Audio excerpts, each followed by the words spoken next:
Howdy, y'all. Coming at you with day 2 of 14 days of Halloween. 14 nights. We'll figure it out. Either way, days, nights, the same thing. Equal amount of time. It's fucking 2 weeks of horror movies. What do you want from me? Nonetheless, I'm here. We're here to do a little nostalgia review today for Signs. Run the intro. Nonetheless, that's not why you guys are here. You guys aren't here for me to just talk about the previous movies and whatnot. You guys are here to watch this reaction because I want to smoke and I want to watch this trailer.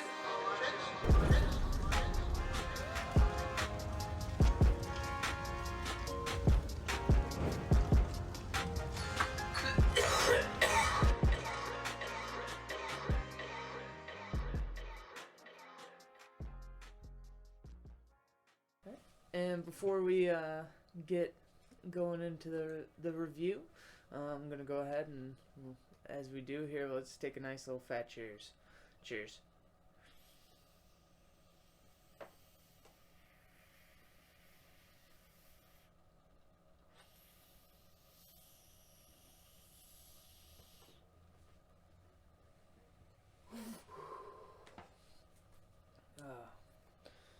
So today's nostalgia review, we're doing a nostalgia review today.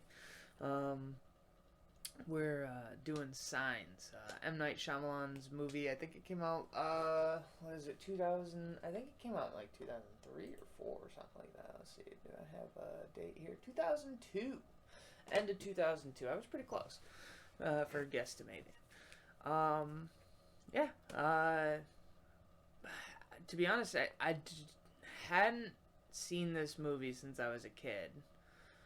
So in 2002, I probably would have been about 6 or 7, probably more about 7 when it came out, because I think that would have been a DVD movie for my parents. So I was probably about 7 when that came out, and my parents would have probably had seen it. So it's been 20 years since I had seen it, so it was very, probably roundabouts that time. I know I definitely have not seen it since around that time.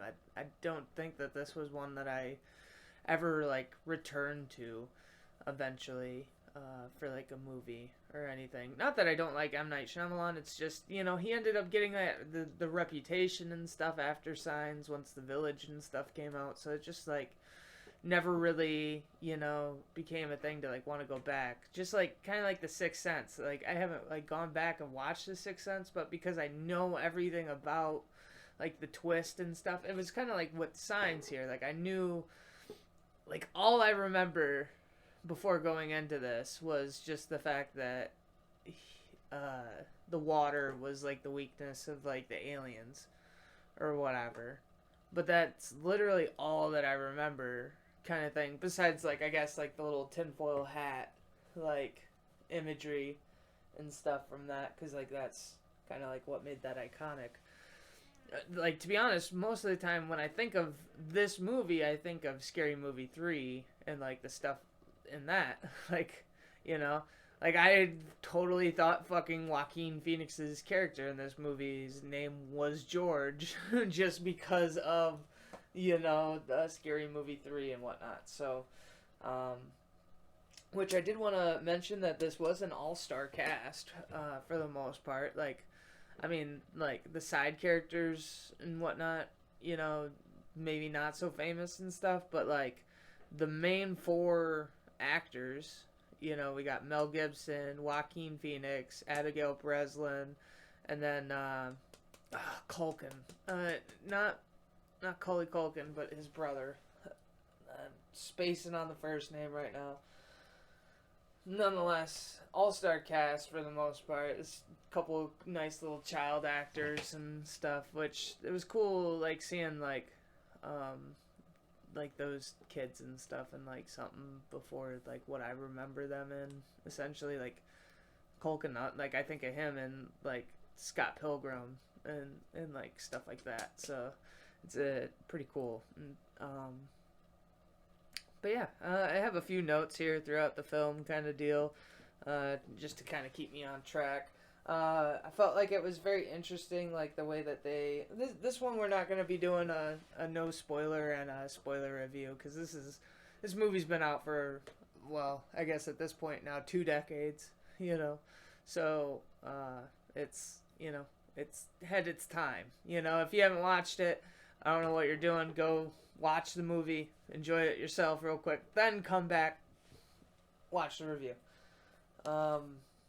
Nonetheless, I really enjoyed the film on the watch here and whatnot. I thought it was yeah, really good. The pacing felt like might have been just like a little bit slow. It is almost like a 2 hour movie, but at the same time, I felt like it did have like area for just like emotional build up for like itself kind of thing, because like it's I don't know, just like the pacing, like little things, I don't know, there were parts in there that were just a little bit slower than others, mainly like there was like a little bit kind of like towards the middle of the film, about when he meets M. Night Shyamalan's character to like talk to him and stuff.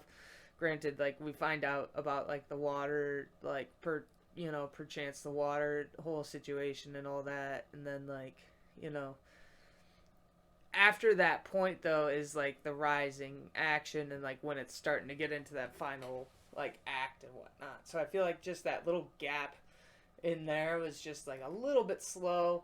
Other than that, very minimal, like really to like complain about in terms of like that. I thought it was very interesting that the like the how like the animals like acted up at the very beginning of the film, and like how they kind of like portrayed like just like unease in like the world kind of deal, just like the animals acting up. One thing I was confused about was especially after now that I've seen the whole movie, like when Abigail Breslin's like character like pushed the water up to the dog. I don't know if like the water was like reacting like a certain way for the animals, or like what made the dog get so pissed off at her that like it started wanting to attack her like when she just gave him some water. That part didn't quite make sense to me. I don't know if there's like a technical reason as to like why or not. Um but I don't know. But there's like little things like hinted throughout, like Abigail Breslin's character, like she like almost seems like she like there's something like she knows that there's something up with like the water or something, you know, like it tastes funky, you know, like little things like that. Like I don't know if that's like the evolution of like I don't know what they're necessarily trying to go necessarily with that whole thing, but I remember that like even early on in the film she was reacting to the water, saying it tasted weird and whatnot, and maybe I'm like looking into the whole water thing too much. I did make all these notes as I was going through the movie, so like these like first couple are just off of like, oh, the fucking water, you know, figure that out. There was quite a bit of this movie that I thought was like really good. Like I didn't remember like the whole fact of like everywhere's getting like invaded kind of thing. Like for some reason I always just assumed it was like this family just getting terrorized kind of thing, but it's the whole world that's getting like invaded by the aliens and whatnot, and like the news articles and stuff spreading like that whole hysteria and whatnot, and like and technically the invasion like actually happens at the end of the movie, but because we're so just centered around this one family and whatnot, we only experience what that one family experiences for the most part, and which I think is very like good storytelling and whatnot. Like I don't think I was ever like super bored or anything, you know, like they kept it very interesting. All right, well, we're back. Cheers.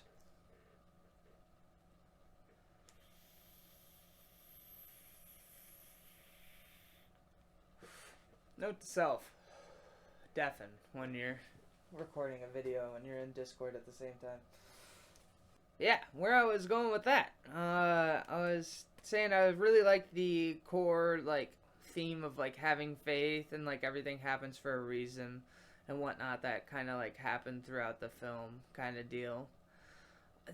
Like I get it because like he's like a preacher who's like, you know, lost his like faith and whatnot and kind of has to like get it back in a sense, you know.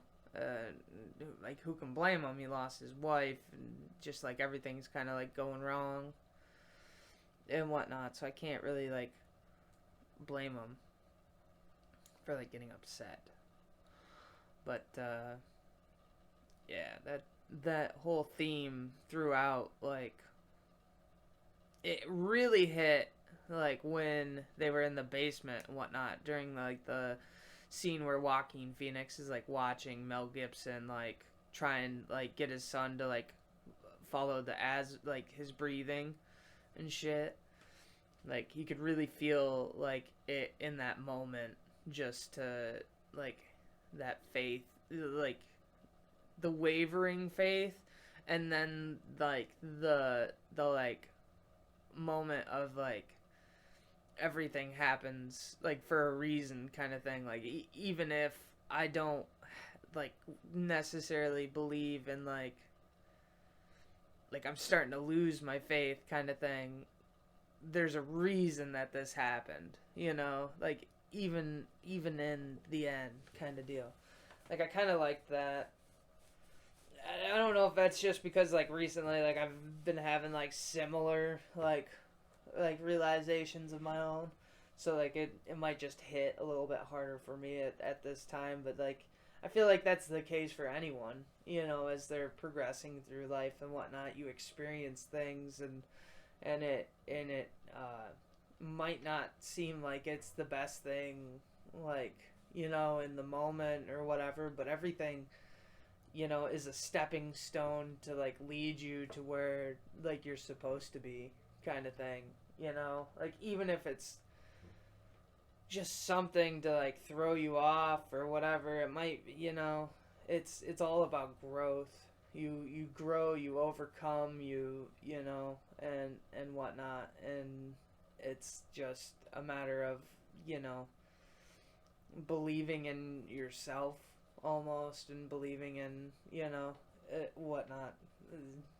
Don't want to get into like philosophy shit here, but yeah, I thought it was cool though, showing like the duality between the two brothers. The one brother trying to like regain the faith in like his older brother, you know, like in a sense, you know, and regain faith in himself almost, you know. You'd see Joaquin Phoenix's character, like, you know, trying to find like his purpose kind of thing, you know, and whatnot. Like, you know, he had like, you know, the really good swing and whatnot, but he had the really shitty like strike hit ratio and whatnot. So like, you know, it just like him trying to like find himself almost, because like him like trying to go to like the army in like the first place is like him trying to like find purpose or whatever, but his purpose was like always there kind of thing. Like it's just like I said, like the whole process of like everything happens for a reason. Like he's there to help and whatnot, and like I feel like that's, you know, like I said, that's the overall theme of the movie for sure. I did find it a little confusing that we have aliens that are smart enough to rock cloaking technology, but not smart enough to open doors or strong enough to open doors. You know, that's just a little bit out of like, you know, reach. I think just a tad. Can't figure out how to turn a doorknob. granted, they did like board the doors and stuff like that, so like it was more difficult for them to like get inside and stuff. But it's just a little far fetched for sure. Definitely not as feasible as some of the other stuff. But um, I thought the dinner scene was very strong. I kind of teared up almost a little bit during that whole thing. Like he's just trying, like Mel Gibson's character is just trying to give everyone like one last like super like good normal night, just because there's no telling what's gonna happen. Obviously he, like, even in that moment is trying to believe that everything will pass and whatnot, but there's no like guarantee kind of deal. It's that belief that it might pass and stuff. But like him just trying to get the family to just act normal for like the one night, and like even though there's all the stress and shit, and like it felt really wholesome when they all like came together kind of deal, and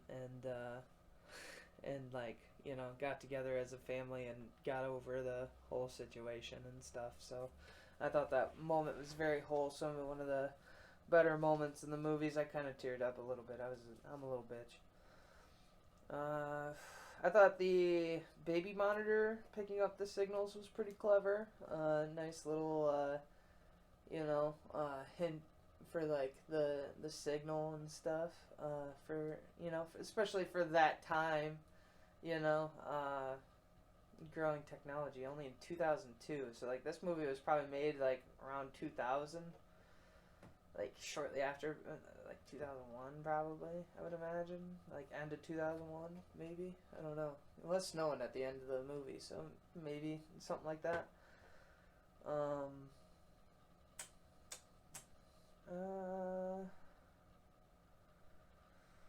Yeah, one of the big things, yeah, I totally didn't remember when it came to this movie though, is how much of like a worldwide phenomenon that this whole like the invasion was and stuff in the movie. I thought like for some reason, because like I said, the movie does such a good job at centralizing this one family and whatnot. Like as a kid, like I remember there being like the shit with like the TV and whatnot, but I didn't remember like what was like going on. Like I said though, I was like 7, 8 probably when I seen this. So, but this, I thought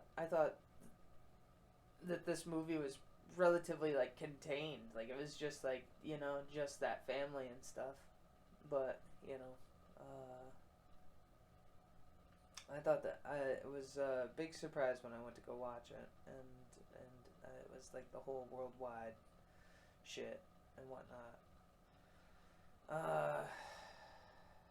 Yeah, I think that's about it for in terms of like in depth of what I had like written down. Like those scenes were like the big ones that impacted the viewing experience for me, and the questions that I gained throughout kind of deal.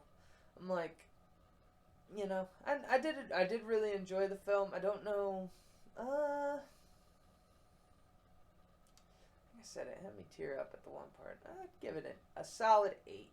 I think, we'll go 7.7.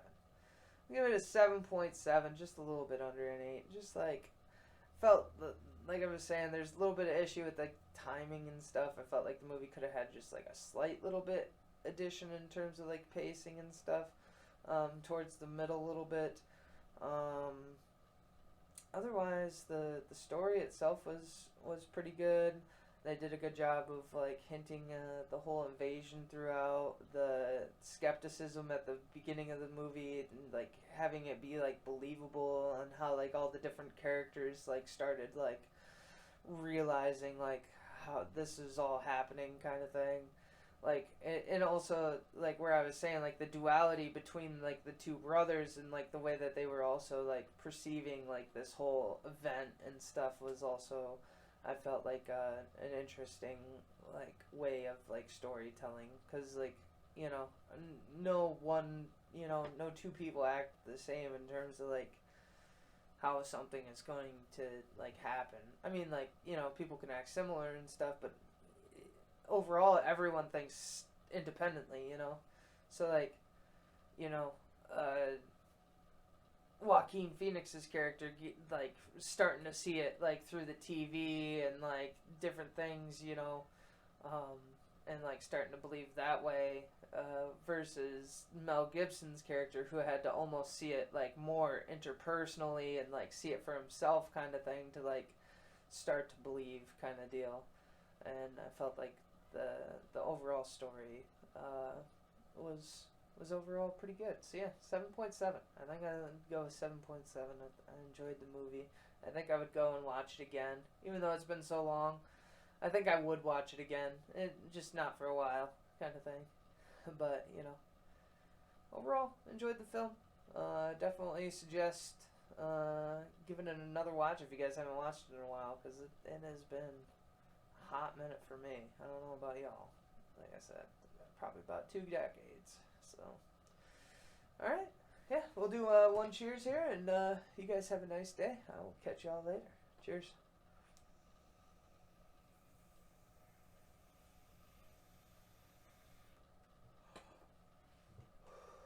Peace.